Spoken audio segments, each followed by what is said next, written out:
Presiden Rusia Putin kembali kutip ayat Al-Quran saat pidato.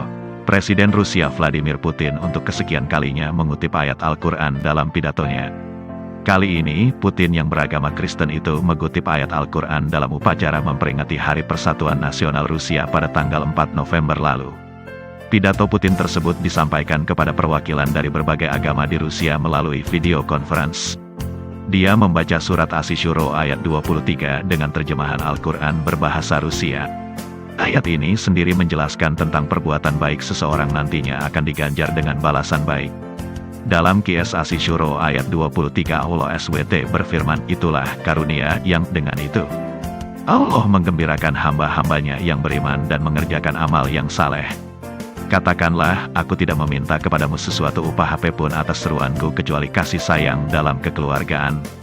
Dan siapa yang mengerjakan kebaikan akan kami tambahkan baginya kebaikan pada kebaikannya itu.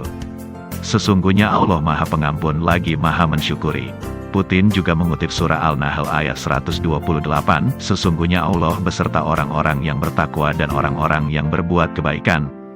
Dilansir dari Ahlul Bait News Agency, ABNA, Putin mengutip ayat-ayat itu untuk berbicara tentang persahabatan, perbuatan baik dan pahala ilahi bagi mereka yang berbuat baik. Selain mengutip ayat-ayat Al-Quran, dia juga mengutip ayat-ayat dari kitab suci agama lain, termasuk Kristen dan Yudaisme. Dalam pidatonya, Presiden Rusia ini juga mengkritik orang-orang yang melukai perasaan umat beragama atas nama kebebasan berbicara. Al-Khaledi Kurnialam tak hanya kali ini, Putin mengutip ayat Al-Quran saat menyampaikan pernyataan bersama Presiden Turki Recep Tayyip Erdogan dan Presiden Iran Hassan Rouhani setelah menggelar pertemuan tinggi di Ankara tahun lalu. Putin mengutip surat Ali Imran ayat 103 ketika menyerukan perdamaian di Yaman. Dan ingatlah nikmat Allah kepadamu ketika mau dahulu masa jahiliyah bermusuhan, lalu Allah mempersatukan hatimu, sehingga dengan karunia-Nya kamu menjadi saudara, kata Putin di Ankara. Связанный с ударами по саудовским НПЗ, мы не обсуждали.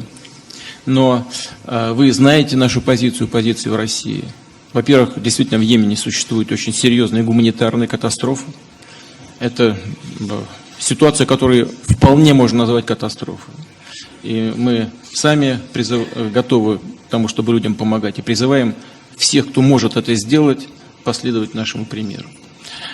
Первое. Второе. Мы считаем, что самым лучшим способом разрешения этого кризиса являются договоренности между всеми сторонами, которые вовлечены в этот конфликт. И вот, находясь здесь, в Турции, в стране с преимущественным мусульманским населением, не могу не вспомнить строки из священного Корана, где сказано: «Вспомните милость Аллаха. Вы когда-то были врагами, Аллах примирил ваши сердца и сделал вас братьями». Вот я думаю, что исходить нужно как раз из этого. В отношении помощи, и вы стали братьями по Его же милости. Это подчеркивается, что то, что разделяет людей и ведет к конфликтам, должно уйти на второй план, имея в виду духовную близость между людьми. А что касается помощи Саудовской Аравии, то, кстати говоря, в том же священном Коране сказано и говорится о неприемлемости любого вида насилия, кроме защиты своего рода.